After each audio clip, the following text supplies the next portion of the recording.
nombre es Fernando López Cardona, director de la película Memento Mori, que es una película colombiana que estrenamos este año en el Festival de Cine Cartagena. Actualmente esta semana también se está pasando en el Festival de Cine por los Derechos Humanos, que es un festival que se hace en Bogotá y otras ciudades de Colombia como Medellín, Cali, Cartagena. Usted trabajó en un documental el año pasado que fue codirigido, es lo que estuve viendo, que es Las Voces del Río. Sí. He estado viendo que gira en torno al río Magdalena, que es un elemento importante en Memento Mori, ¿no? Que es en donde llega este cuerpo que es el decapitado. Entonces, ¿cómo es esa experiencia y cómo influyó trabajar en este documental como Magdalena en la creación de la historia de Memento Mori? ¿Y cómo fue la experiencia de trabajar y dirigir dos proyectos al mismo tiempo?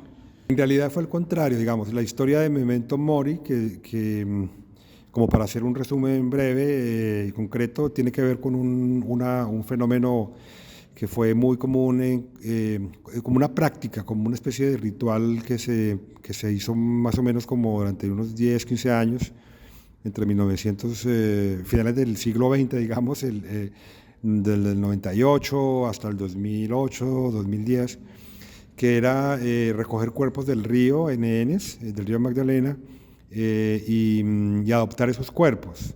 Como eran cuerpos víctimas de la violencia en el Magdalena Medio, esos cuerpos los enterraban inmediatamente en estas bóvedas del cementerio y la gente empezó a adoptarlas. Quiero decir, a ponerles nombres, a rebautizarlos, a ponerles sus apellidos y a cuidarlos, cuerpos que nadie reclamaba, que nadie sabía quién eran, enenes, y la gente hizo eso, decoraba sus tumbas y terminaron siendo como unas especies como de santos personales, ¿no? Eso tiene pues su explicación más compleja, pero ese fenómeno a mí me llamó la atención. Yo empecé a investigar durante un tiempo, en ese periodo que fue alrededor de unos 5 o 6 años, que fue la investigación, la escritura del guión. Tuve que ir mucho tiempo a Puerto Berrío, que está sobre el río Magdalena, y conocí bastante esa región. Obviamente es una historia atravesada por la existencia de un río que es muy importante. Y bueno, rodé la película, todo este cuento, pero tuve la suerte que ese mismo año, la película se rodó como entre julio y agosto del 2021. Tuve la suerte que hacia finales de ese año se estaba haciendo un proyecto con el canal público de Colombia que se llama RTBC, que era una especie de expedición por el río Magdalena, desde la desembocadura, que es como, allá pues como en el mar Atlántico, en el océano Atlántico, en Barranquilla, hasta el nacimiento. Y entonces yo quedé como a cargo en codirección de ese proyecto, que fue exactamente como 4 o 5 meses después del rodaje, y tuve como la fortuna de conocer, digamos, si había conocido la historia del río Magdalena en esa región en particular de Puerto Berrío, donde ocurre la historia de Memento Mori, conocí como una cantidad de cosas impresionantes del gran río, ¿no? Es un río muy importante para Colombia porque por ahí casi que entró todo el desarrollo del país, ¿no? Por ahí entraron todo, básicamente, ¿no? El arte, el desarrollo, por ahí entraron en la conquista, bueno, es un eje de Colombia y también tiene como diferentes significados dependiendo de la región por donde pasa. Entonces fue muy interesante que después de conocer la realidad un poco parcial de Puerto Berrío, de un pedacito del río, pudiera haber como entendido mucho más allá la verdad del río.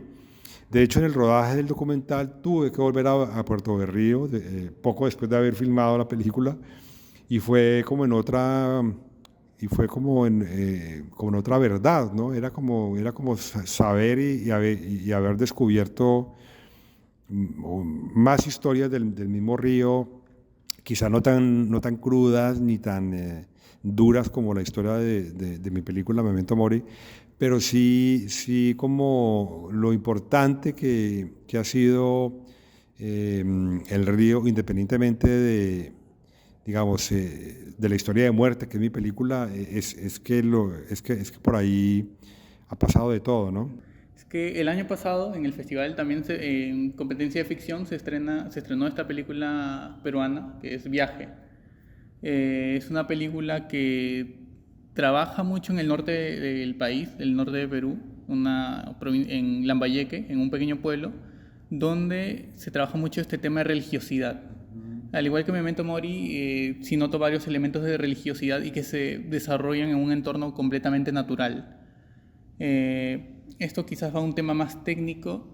En Viaje, por ejemplo, surgieron, en una entrevista que también tuve con el director, me comentaba que surgieron, varias de las tomas surgieron por casualidades, que justo la naturaleza les dio, ¿no? Por ejemplo, una escena en la que el protagonista está fumando y justo en el fondo se posa una garza detrás de él.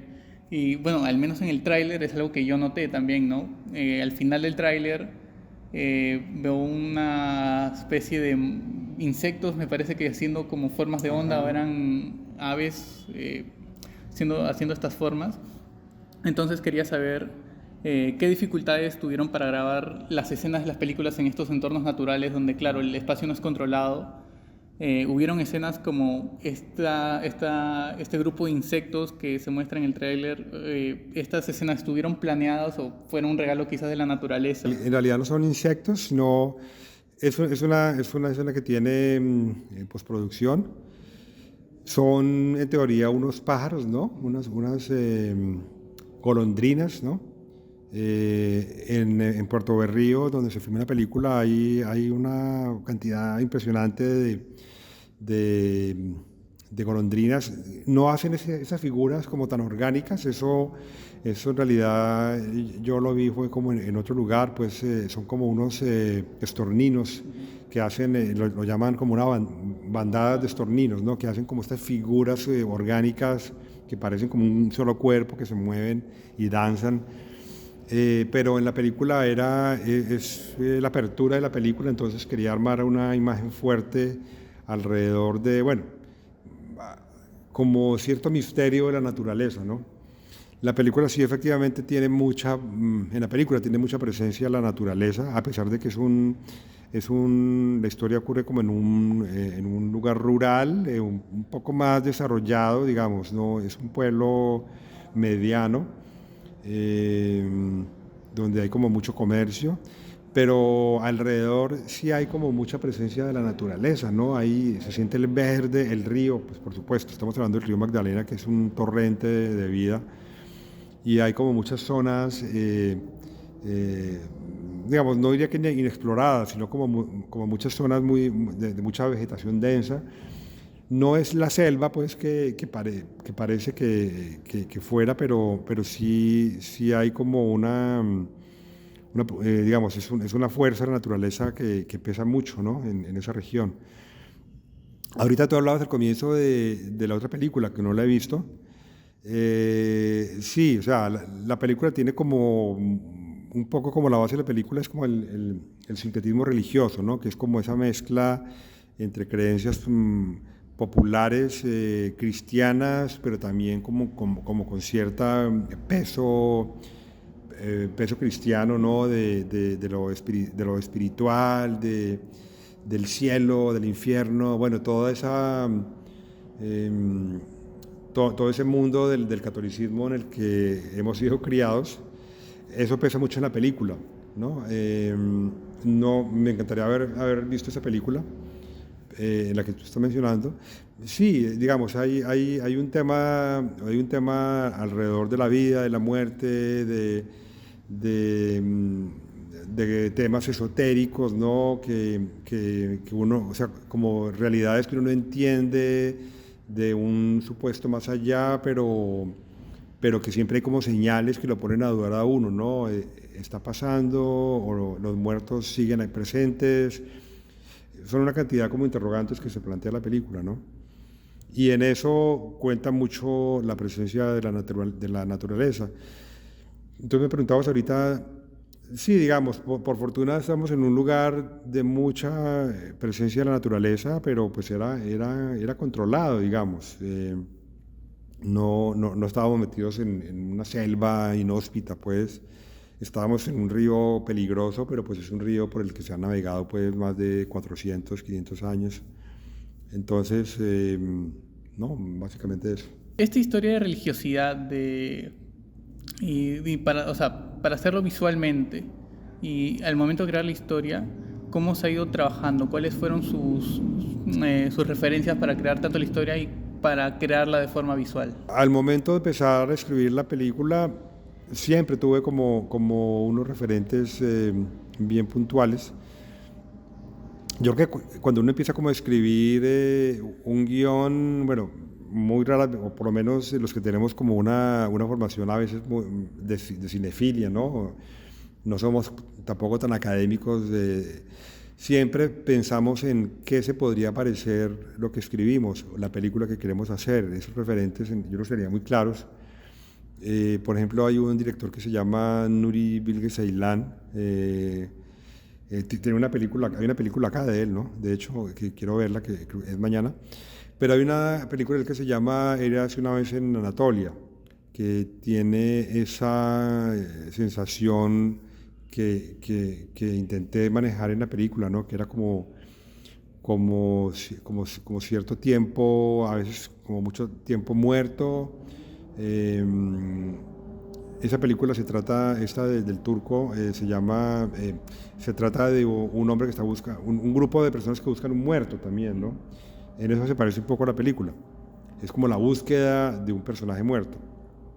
Pero hay una cantidad como de diálogos, a veces como diálogos que son como reflexiones, ¿no? Que son como diálogos a veces largos, son secuencias a veces casi que en tiempo real, en donde no pasa nada, en donde hay unos tiempos ahí muertos raros.